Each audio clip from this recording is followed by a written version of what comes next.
Monday on Daily Delivery. Welcome back from long weekend for a lot of you. For me too. Took a couple days off. Felt good. Patrick Reusse with me here. Patrick, you have a good Thanksgiving. I know it's always special for you because you dole out the turkeys, the turkey of the year, and I'm sure you got some good feedback on this year.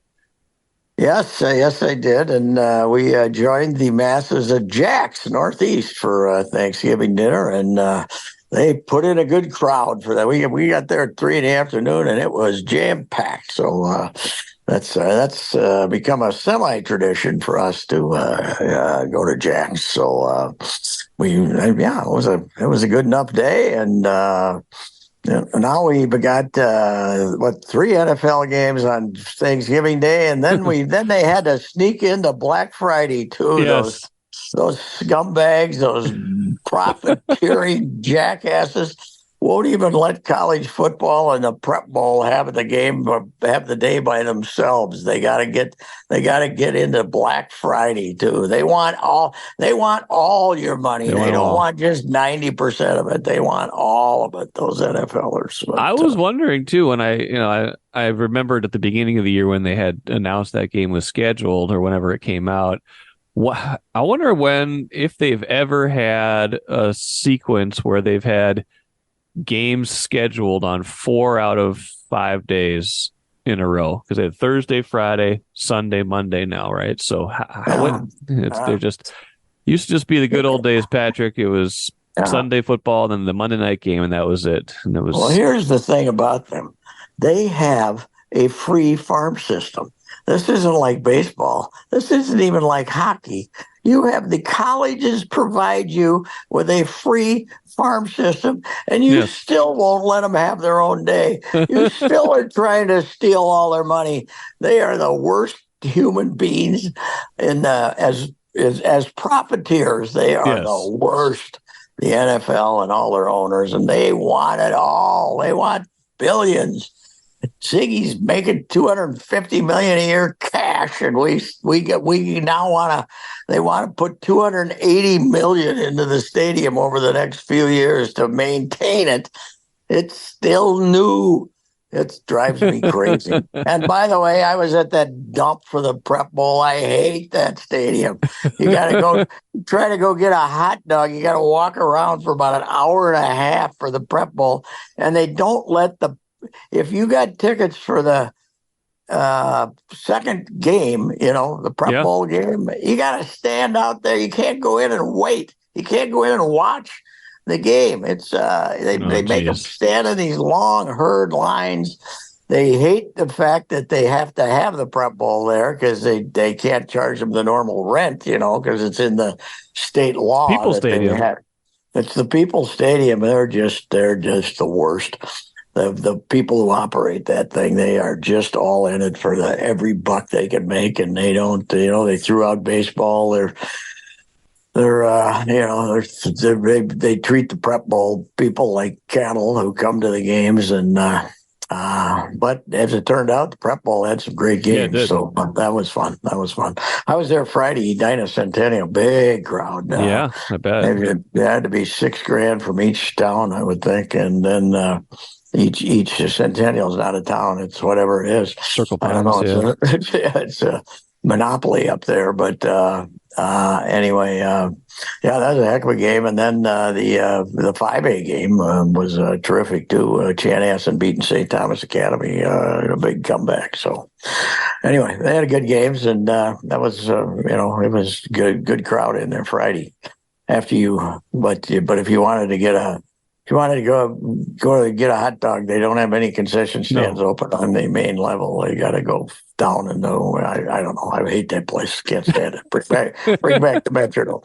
Bring back the Metrodome. You don't have to wander around like an idiot for 2 hours to get where you're going. So I do miss the Dome from time to time.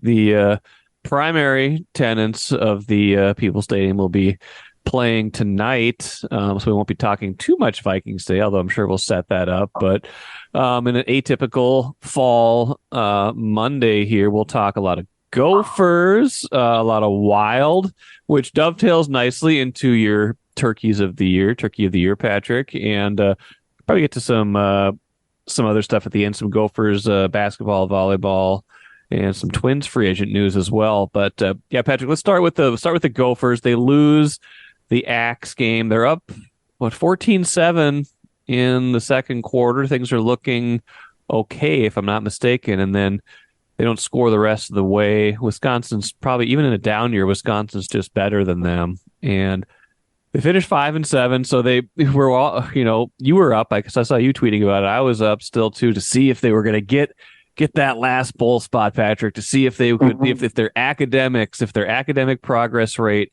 was going to be good enough to get them a bowl bid at 5-7. They had to wait for the very last scheduled game of the year, aside from the Army-Navy game, the very last game of the year. Hawaii is playing Colorado State. If Colorado State wins, the Gophers are out.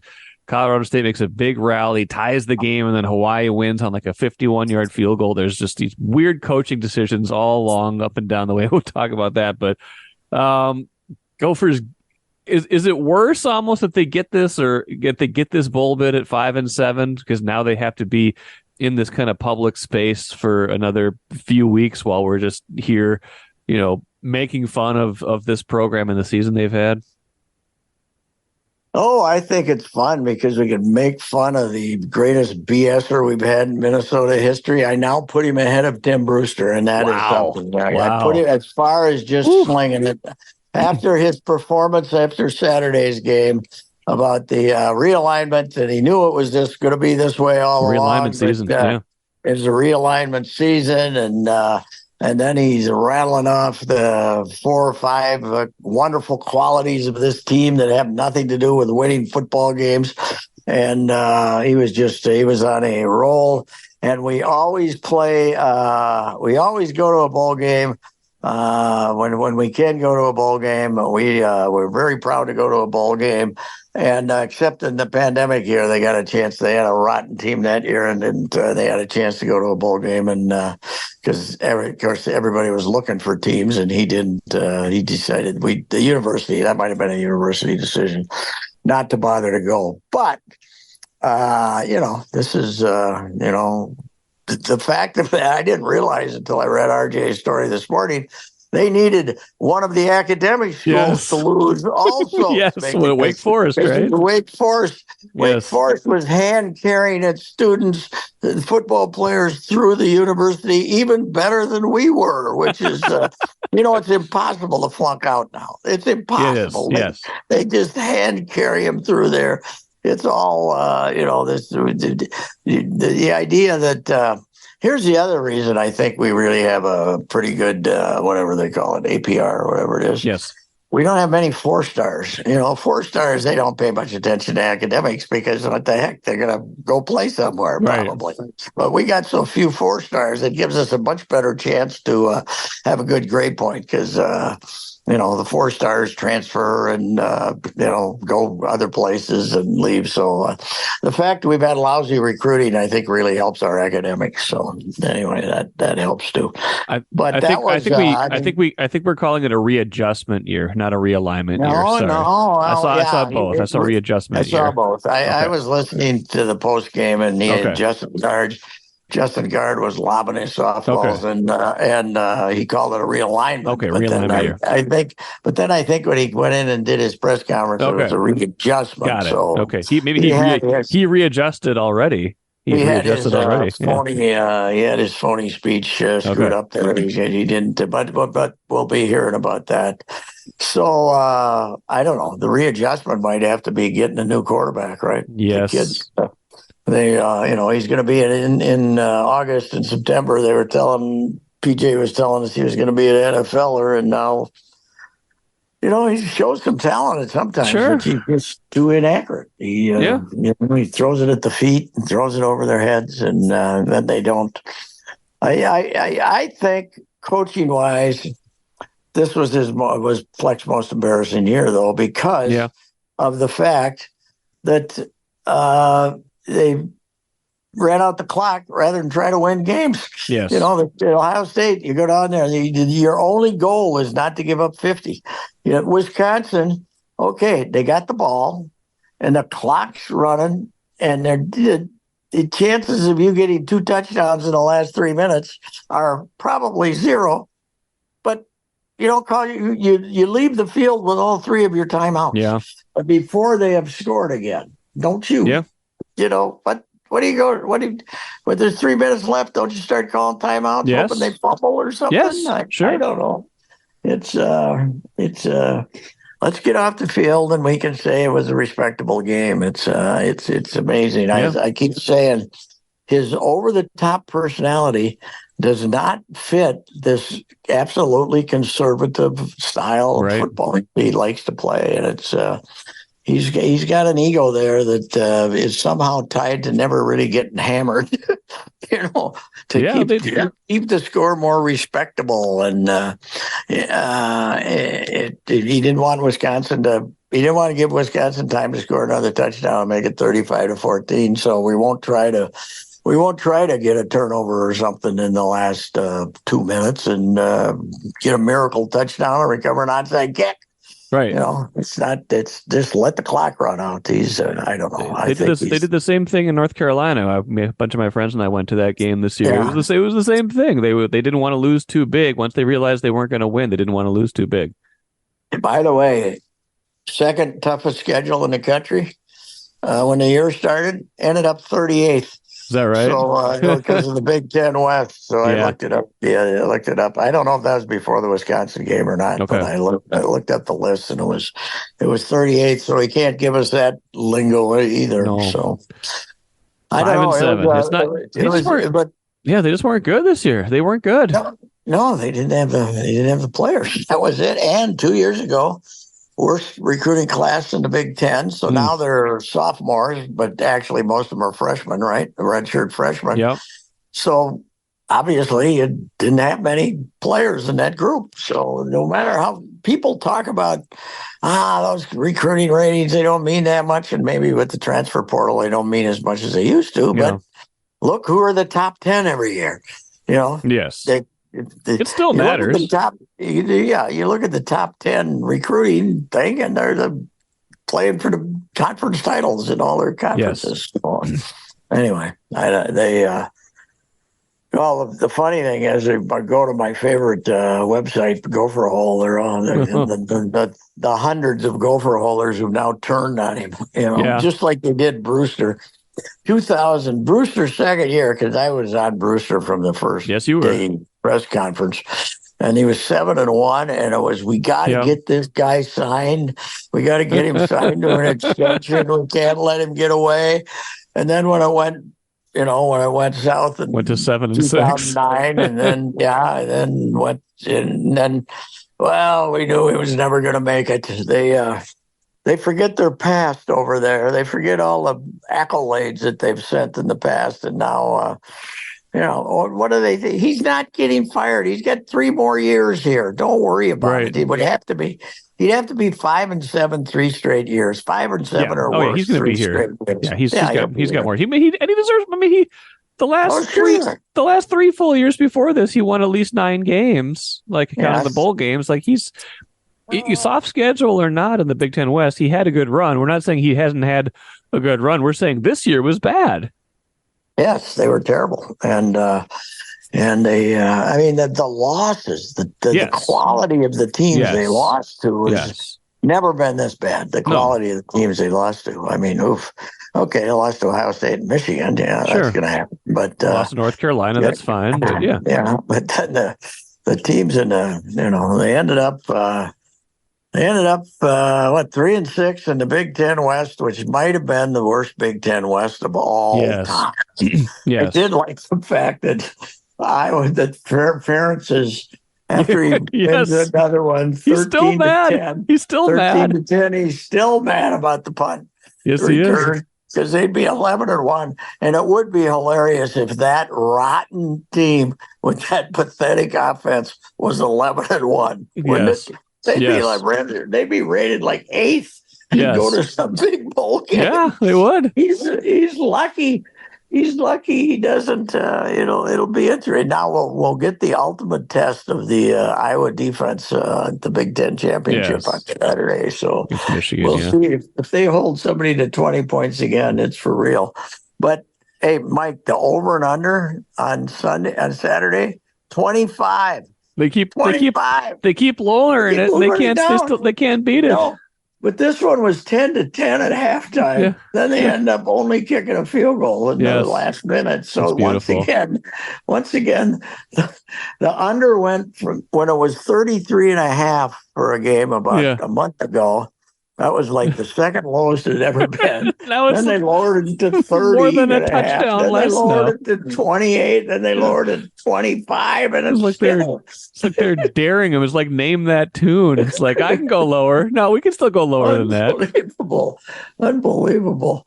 That's And funny. anyway, it's now I suppose that there's some 247 Sports, and I don't know what they're basing this on Hmm. because the New Mexico Bowl is supposed to be a Mountain West Bowl, Yeah. but they on these eighth tier bowl games they could end up doing some Right. swamping, you know. So Yeah. they might try to get New Mexico State is probably going to end Well. up playing in that bowl. So Yeah. I'm sure that somebody might try to get Oh. the kill Fleck Oh rematch there, man. but I don't think either of them would want that. Do No, I you? don't think they would. I don't think they would. I Maybe that think would finally get PJ to turn down a bowl game. yes, I don't know. I don't think he Well, would. He New always wants. Mexico New Mexico State's already played 13 games, I think, because they had a Hawaii game. Oh, okay.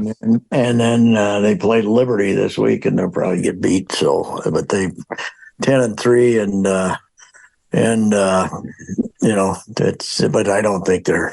I saw them they pulled a couple of. They had to rally. I mean, they had to pull it out at the end to beat Jacksonville State the other day at Yeah. home. So it's not exactly. He doesn't have a powerhouse team, No. but for the standards of New Mexico Sure. State, they hadn't won that many games in 60 years or Yeah. something. Was it last year he got a tattoo, right? The players talked him into getting And a he tattoo. got the great big tattoo on him. Yes. He also split with his wife, and Oh. he's become he's a new man, and he talks about his girlfriend down there and stuff. So I talked to him about a little bit over the weekend, and Jim Carter was a friend of his, who was a Yes. great golfer, and Carter died Thursday, Yes. Saw that. melanoma. He didn't really tell people about it, but he was a big pal of killing Tracy Clays, which meant he wasn't a big pal of BJ's. No. But anyway, that was we had a little bit of a conversation about him there. So anyway, yeah, it was a disgusting end of the season. I was listening. I had a hard weekend of watching grandkids hockey, but Oh, there you go. I was in the car when they went down the field at the start of the game. They just cruised down the field Sure. and take a 7-0 lead. Mike Grimm was all happy and everything was going Yeah. good.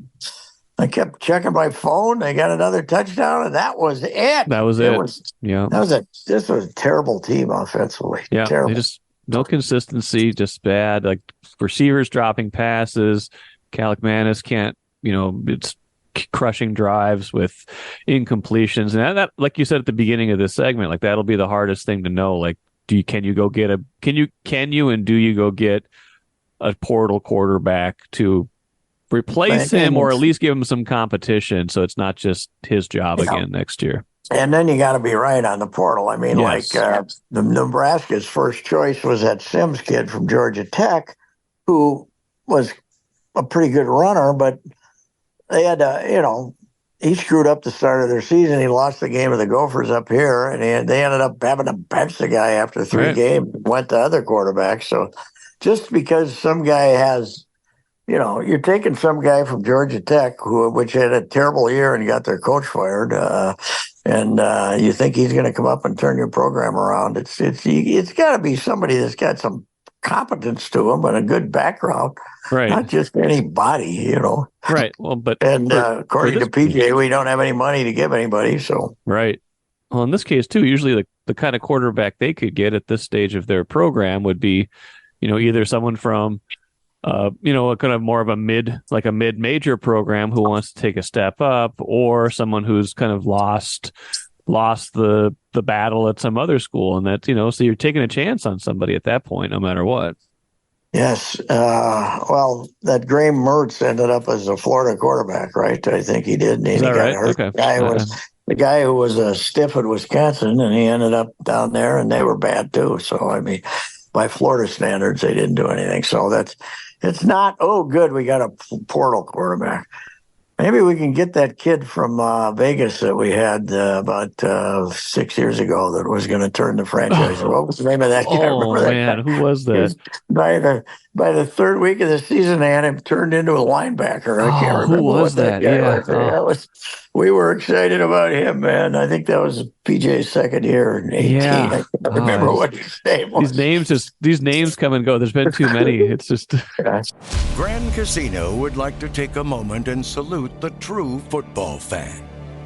The passion, the hope, the anticipation, that incomparable feeling of winning.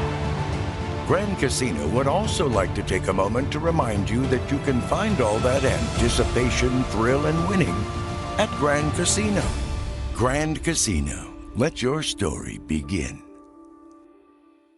PJ made a prominent appearance at the end of your Turkey column, and yes, we'll find out next weekend what bowl game they get to go to.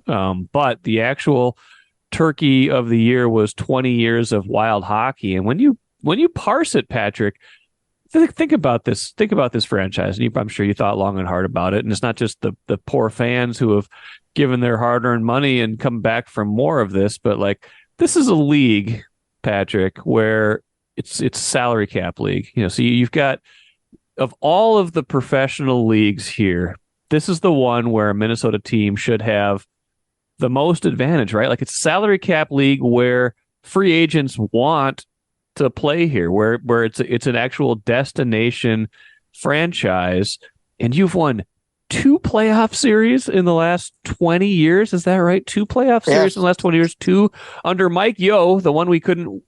Both of them were under Mike Yo, the coach that people probably dislike the most from the last 20 years.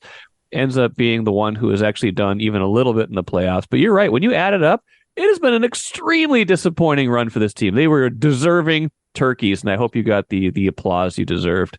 Yeah, I didn't get many complaints. I gotta say that. It's a complete. First of all, if you're bad in the NBA, if you're mediocre in the NBA, you're not going to accomplish anything in the postseason because when you play to 110, the best team wins, right? Yes. When you play to hockey, you play to 3. You don't have to be the best. You got to randomly. It's the most random game at all. Yes. It's the most equal game of all. And you're right. And I had that same thought that people want to come back here and play. They want to play here, and it's they're hockey players. They're playing all season, and they just want to have some place to play golf in the summer. That's it. So it's not. It's like there's no other place that the Wolvies play, and you can get them back up here for practice and stuff in the summer. But most of them say, I'm going home. Yes, I'm not going to spend I'm not going to spend my summer here. I'm going to go to the beach or something. But it's the only sport. You're absolutely right. That was part of I didn't get into it, but that was sort of my thought process.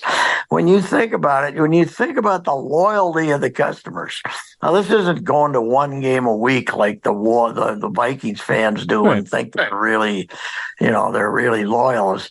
These people have been filling that dang place up.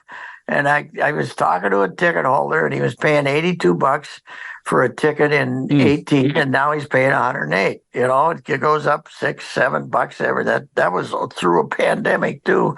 Yes. And the jerseys are, everybody who comes in wears it. You can't get in if you don't wear a jersey, right? They won't let you in. Everybody's got a jersey. Everybody's got a new jersey. These suburban parents are spending thousands. They got, there's 4 of them, 4 families that split up their season tickets, and they go to those games, and they, there's no reward. There hasn't been any reward for 20 years. So there's been a couple of times when you thought maybe, but then but right now it's the most boring team they've put on the ice since when? If Kaprizov is not going to do anything. And, I'm not going to break down the hockey because I'm, as far as talent-wise and stuff, but I really think that what was the object of giving 3-year contracts to all these 30-year-old linemen? I mean, not just 3-year contracts, but 3-year contracts with like no trade clauses in them and stuff like that. Like, I mean, what do you if you don't like this year's team, you're not going to like next year's team because it's going to be about the same team. Makes no sense to me. We got this terrible cap problem, and it'd be like, I don't know. It'd be like if the Timberwolves were signing who? It would have been like 6 years ago if the Wolves had looked at the Jimmy Butler team and then said, "We got to re-sign Jeff Teague, Taj Gibson." Yes, that's right. That's Taj Gibson's a perfect example. What?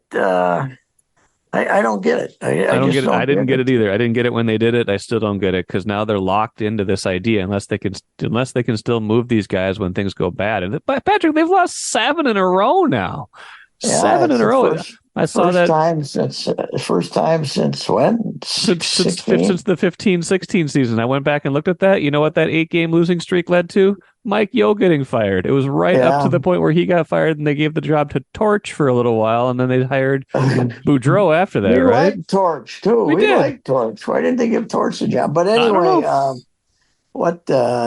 this guy's gonna get fired, don't you think? It seems inevitable unless they pull out of this because someone's got to take the fall. You can't fire all the players. You're not going to. Bill Guerin's not going to fire himself, and I think Guerin's done a pretty good job. I like Guerin. I think he's done a good job generally, but those contracts, like this has been his most questionable year, and it all goes back to the bold decision he made with Suter and Parisi, and it's we knew there were going to be some down years. They probably overachieved a little bit last year to because those buyouts were already hitting hard last year, like $12.7 million last year. It's only a little bit more this year, and they were still okay last year. They still made the playoffs and had a competitive playoff series, but it's catching up to them. They just don't have enough. They don't have enough talent, and the young guys. Boldy's been terrible this year, and that's probably a big part of the problem. Kaprizov's been terrible. Yeah, it's weird. I mean, they've both been bad, and that's if your two best offensive players are bad, you're kind of in a bad spot. Mm-hmm. We often mention that we're out shooting opponents. We do. And stuff. We're out chancing them too. Out chancing them at 5-on-5, Patrick. What do we give a damn if Marc-Andre Fleury finishes second on the all-time? Nobody cares. Nobody cares. Why did we bring him back when you got the kid? Their only chance for a second half revival is if they call up the kid from Des Moines, Wallstead, and let him be your goalie 80% of the time, and he turns out to be fantastic. Yes, that's about your only hope. And then why do we have these?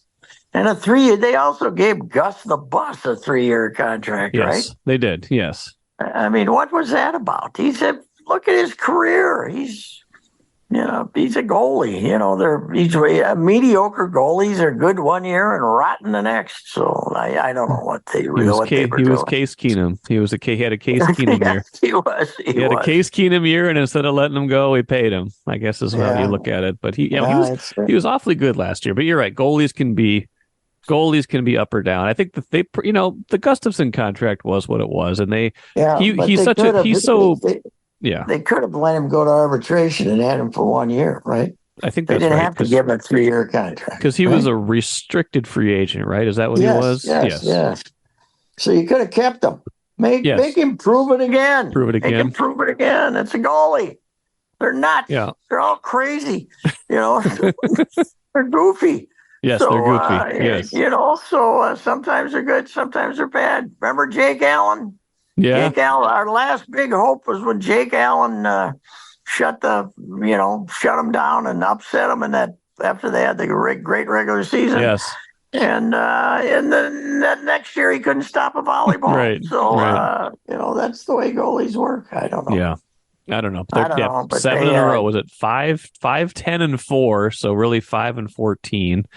I'm glad you pointed out too. I point this out whenever I can. I'm glad you pointed out that they insist on counting the sport where the overtime wins are wins and the overtime losses are not losses. It drives me crazy. Drives me crazy. It was a great marketing scam though when they came, hey, let's do this. Yeah. Let's have about 9 columns on our standings so that we're hiding the fact that these are defeats. Okay. Yes. But it was we're gonna put Gary Bettman gets more abuse than anybody, and he might be the greatest commissioner ever. He ended up in Vegas. He ended up in Seattle. The NFL is in Memphis and Oklahoma City, and these places. The NBA is doing well, but he out hustled everybody to get to Vegas. He's the first one back in Seattle. Yeah. When the NBA said, "Oh, you got to bring this." By the time the Supersonics come back, nobody will care. Right. Plus, when you're an NBA expansion team, you go 20-62. Right. So when you're an NHL team, they give you all the best players, and you go go directly to the Cup championships, just like Vegas did. I occasionally had some fun on Twitter, as you do with the public, and I don't think I ever had more fun than talking about the long agony that the Las Vegas fans have gone through before they finally won a cup last year. People, they took the hook on that one, man. It was great. Oh, Patrick, a few more things we got to get to. Looks like Kenta Maeda is going to get 2-24 from Detroit. Good for him, I say. That's more than I thought he was going to get at that age and coming off of the kind of season he had. Surprised me when I looked it up, Patrick. He didn't even throw 300 innings here. He was here for 4 years, and obviously one of them was the COVID year. One of them was lost to injury. Yeah, the Tommy John really affected parts of 3 years. Yeah. Yeah, he took a year and a half off for that one after that one. So, he was actually he pitched better this year than I thought he was going to. Because when he was bad, he was bad. But he's turned crafty, that's for sure. He doesn't throw the fastball past anybody anymore. His great year was the finished second in the Cy Young in the COVID year, and basically bailed out that team. They were. We don't remember that team was 36-24. Yes, they were. Didn't hit much, but they got beat 2 straight by Houston. But that team was mostly because of him, because they didn't have that much pitching then. But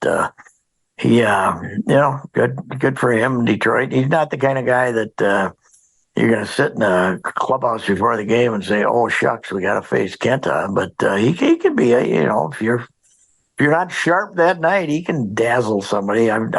There was no chance they were going to bring him back. So no, it sounds like Sonny Gray wants to go to Atlanta. We'll see if that becomes true. But I keep seeing terms that people think he's going to get like 3-70, something like that. 4, maybe 4. I mean, I think it's expensive and they don't have the payroll for it. They're going to find out next year though that they miss both those guys, especially Sonny. They had so much good pitching last year. You take him out of there, it's just a pretty average rotation. And here's the other thing, Mike. You take him out of there, and then you're not going to be as healthy next year. You were healthy this year, so that doesn't happen 2 years in a row. Exactly. So, the fact that you had 4 starters that made every start, basically, right? Pretty close. Kenta missed some time, and so did. They gave all these guys all these guys missed like a handful. Like they gave Ober, they shut him down for a while. Ryan had the DL stint. All of them missed a little bit, but nobody was nobody aside from Malley was out for the season. They had pretty good depth to be able to come back from all that. The 2 main guys though made every start. Yeah, 2 guys make 32 starts. So that's not the top 2 guys. You're right. That's not going to happen too often. So in the modern game, they're going to, they need somebody like Louis Varland or somebody to be a starting pitcher next year. Yeah. And they're talking about this. What the heck's that kid that came up to the St. late? I saw him once. He didn't dazzle me, but anyway, their pitching is. They won last year because of their starting pitching, and now their starting pitching becomes much more iffy because they don't have Sonny Gray. So it's that simple. That simple. I don't think he wasn't going to give him any kind of a deal. No. 3 for 60. He would have said, "I'm going to hit the." He told them all year he was going to hit the market. He'd Yes. never been a free agent, so Right. he wanted to do that. And Atlanta really needs a pitcher too. Is that home down? Is that where he's from? I think he's from Tennessee, so he wants to be close to there. Yeah. Yeah. So he was kind of a fun guy in a clubhouse because he told you exactly what was on his mind. Yes, he did. Not too many of those guys anymore that you can find, but he was, and it was a surprise to me. He ended up being voted the MVP.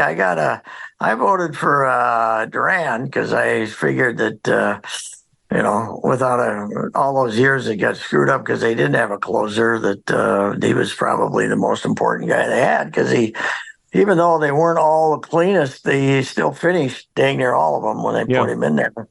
But they said that it ended up being a tie between Gray and Reusse Lewis.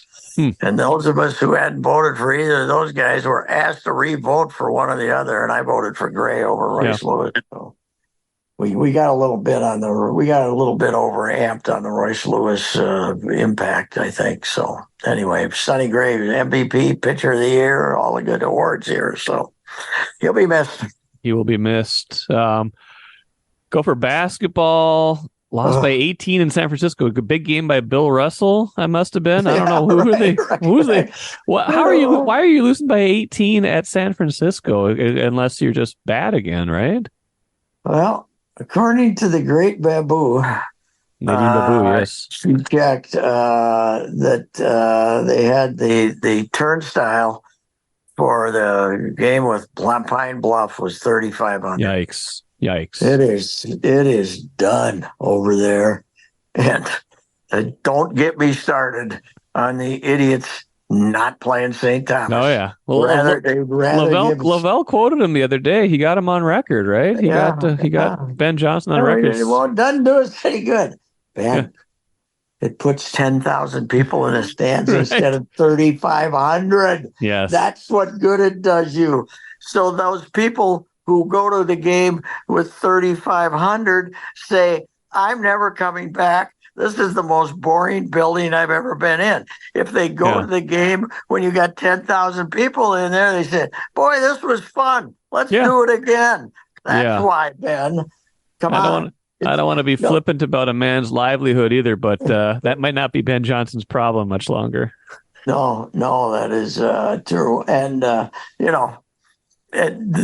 the problem wouldn't be the embarrassment of a 3-point loss to St. Thomas. The problem is blowing a 20-point lead in the fourth quarter, and then in the last second half, 7 minutes of a game, and then going out and playing the San Francisco Dons, who still have the banners up from 1956 and don't have any new ones.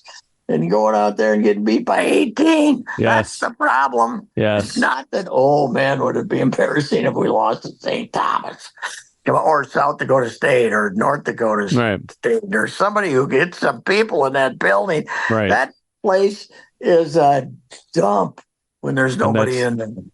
And that more than the losing has got to be killing Coyle, right? Coyle can't. Yeah. He hates the empty buildings. That was part of the reason that the Clays kill thing. Just it was you could say culture all you want. It was people weren't showing up for the games. He wanted someone to get in the building. Yeah, that's exactly right. And don't get me started back on that about PJ telling us how he could fill the stands, only fill the building up for Nebraska. And then by the end of the year, you're not getting close to a sellout for Wisconsin. Yeah. So anyway, but you're right. That had a lot to do with it. That's still one of the funniest sights I've ever seen in football. Is Clays is out there beating Washington State, a major upset, and Kaler and Coyle on the sidelines looking like their family dogs just got run over by a semi. Both those, they got the sideline picture of those two guys moping on the sideline. Right. Like, what are we going to do now? His team, without 10 of their players, goes out there and kicks Washington State around. It was hilarious. So, I don't know what's going. I don't know him well enough. I I've Yeah. hardly talked to him. I talked to him on the phone a few times and see him once in a while. But I think he wants out. I think he'd go if he could get another job. He tried to get the Southern Cal job, right? Supposedly tried to get the Southern Cal job and didn't do it. So, but I guess we ended up bouncing back to Gopher football. But what's the Southern Cal coming to town, UCLA coming to town once in a while? That's great. But if this is the kind of product you're going to put on the field, you're going to get beat. You're going to end up 4-8. Then what happens? Yeah, I know. Can't even get bailed out. Even all the academics in the world can't save you at 4-8. You can't get a Hawaii miracle. By the way, that end of that Hawaii game was hilarious. So Colorado State down 24-16 with 4 minutes left, tries a 53-yard field goal on 4th and 6 instead of going for it. I'm just sitting there scratching my head what are you doing? They missed the field goal. Hawaii marches down. Looks like Hawaii is going to put the game away, and then Hawaii gets a field goal blocked. Colorado State gets a 70-yard touchdown pass on 4th and 8 with a minute left to tie the game. Gets the 2-point conversion to tie the game. Then Hawaii scrambles down the field. They get a play to the 34 with 8 seconds left. I think they think it was out of bounds, so they think they have plenty of time to get their kicker onto the field, but it turns out the guy's forward progress had been stopped, I think. So they they stop the clock temporarily for the to move the chains, but then they start the clock again, and they all of a sudden the kicker starts dead sprinting to the line because they realize they realize that they got to hustle this thing instead of just being able to get out there and the clock is stopped, and they get the snap with like a tenth of a second left. This kicker makes a 51-yard field goal, and that, my friends, is the story of how the Gophers become bowl eligible. It was the craziest ending to a game you'd ever want to see. Do you think, is there any chance that the college football gods are going to be kind to us, and after they go to the 12-team playoff next year, that they get rid of half of these stupid bowl games? Is there any 82 chance teams go? 82 out of 131. There's 130. What are there? 131 teams. So we have like 60. I keep saying, it's harder to miss a bowl than to make one. We're bowl eligible. What a bunch of nonsense.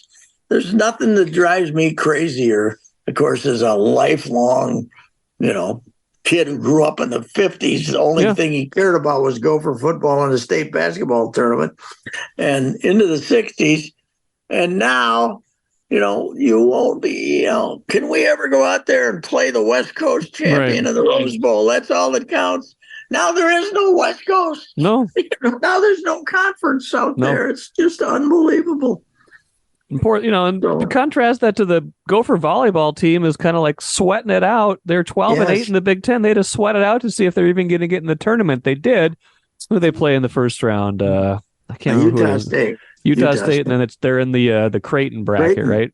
Yes, Creighton. They end up battling. I think there's probably a couple of Minnesota kids down there in that Creighton team. They've had a good program, but the Gophers are good enough to get out of that little. Yes, they are sub-regional. I think they could beat. They're 50-50 with Creighton, I would think. So they might get out of the region. I saw them against 3 weeks ago against Purdue, and they got eaten up. I mean, the last 3 sets weren't close, and I thought this team isn't very good. But they rallied. They ended up winning 4 out of 5, and that must have been pretty funny at the selection. Jeff Day had a piece in the paper today about apparently Cook's got a little kid who was running around there trying to electrocute himself. So he's putting stuff in the sockets. I did see that. Whole team was chasing the kid around to stop him from pouring water on electric plug-ins and stuff. So, they're brats. Those 2-year-olds, man, you can't trust them. Patrick, you can't trust them. Patrick, don't talk about it. Send the volleyball team over here and let them try to corral our kids. You got problems. You got problems with the kids. My granddaughter's team playing a great team yesterday, leading 2-0 with 5 minutes to go. They gave up 3. Ooh. They gave up 3 and got beat. Man. Me and 550 people were saying, "Get the puck out!" They're skating around behind the net. Get it out! Get it down to the other end. So that it was sounds a like? heartbreaker. It was Know a what that sounds like to heartbreaker. me? Sounds like What? a readjustment year. It Sounds like a does. realignment year, whatever you want to It call it. was certainly a realignment weekend, that's for sure. Wow.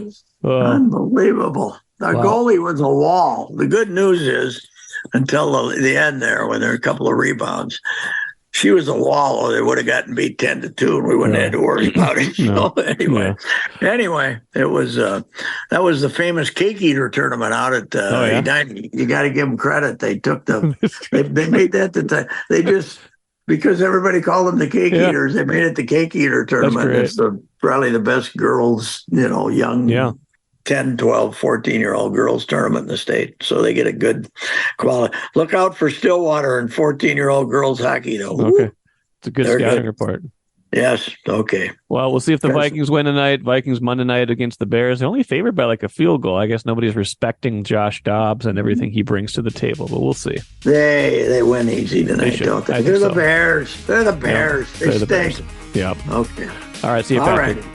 All right. See you. See you at the Fruit of the Loom Bowl or something. All right. All right. Thanks, Patrick. Bye.